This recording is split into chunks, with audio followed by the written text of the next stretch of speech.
जिस तरह सर्वव्यापी एक आकाश घट के बाहर और भीतर स्थित है, उसी तरह नित्य और निरंतर ब्रह्म सब भूतों में स्थित है। जिस तरह सर्वव्यापी एक आकाश घट के बाहर और भीतर घड़ा रखा है, घड़े के भीतर भी वही आकाश है, घड़े के बाहर भी वही आकाश है। तुम घड़े को फोड़ दो तो आकाश नहीं फूटता, तुम घड़े को बना लो तो आकाश बिगड़ता नहीं। घड़ा तिरछा हो, गोल हो, कैसा ही आकार हो, इससे आकाश पर कोई आकार नहीं चढ़ता। हम सब मिट्टी के भांडे, मिट्टी के घड़े, बाहर भी वही है, भीतर भी वही है।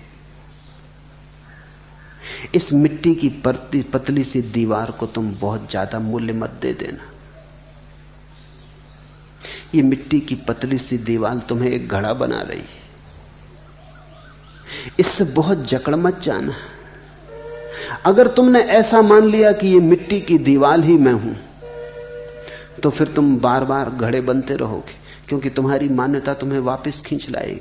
कोई और तुम्हें संसार में नहीं लाता है, तुम्हारे घड़े होने की धारणा ही तुम्हें वापस ले आती।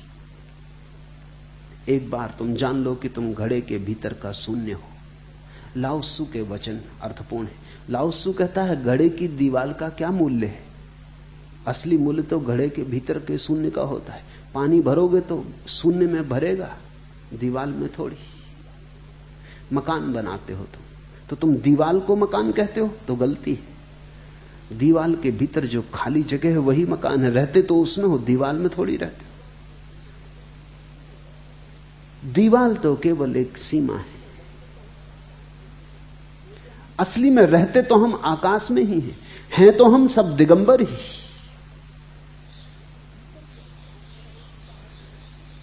भीतर के आकाश में रहो कि बाहर के आकाश में, दीवार के कारण कोई फर्क थोड़ी पड़ता है। दीवार आज है कल गिर जाएगी, आकाश सदा है। तो तुम भूल से घर को अगर दीवार समझ लेते हो और घड़े को अगर मिट्टी की परत समझ लेते हो और अपने को अगर देह समझ लेते हो, तो बस यही बंधन है। जरा सी गलती पढ़ने में जीवन के शास्त्र को और सब गलत हो जाता है। बड़ी छोटी सी भूल है।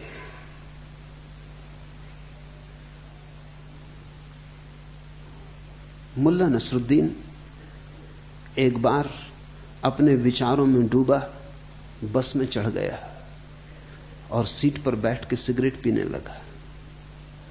साफ साफ तो लिखा है कि बस में धूम्रपान वर्जित है। क्या आपने पढ़ा नहीं? क्या आपको पढ़ना नहीं आता? कंडक्टर ने क्रोधपूर्वक उससे कहा, पढ़ तो लिया, लेकिन लिखने को तो बस में बहुत कुछ लिखा है। मैं किस किस की बात का पालन करूं? नसरुद्दीन बोला, यही देखो, यहां लिखा है हमेशा हैंडलूम की साड़ियां पहनो।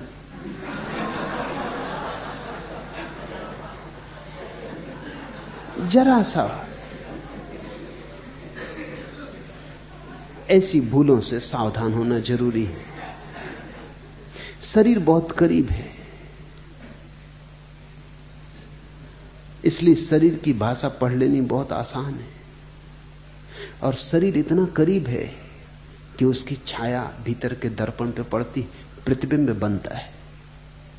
लेकिन तुम शरीर में हो, शरीर नहीं। शरीर तुम्हारा है, तुम शरीर के नहीं। शरीर तुम्हारा साधन है, तुम साध्य हो। शरीर का उपयोग करो, मालकियत मत खो दो। शरीर के भीतर रहते हुए भी शरीर के पार रहो, जल में कमलवत। हरिओम तत्सत। आज इतना।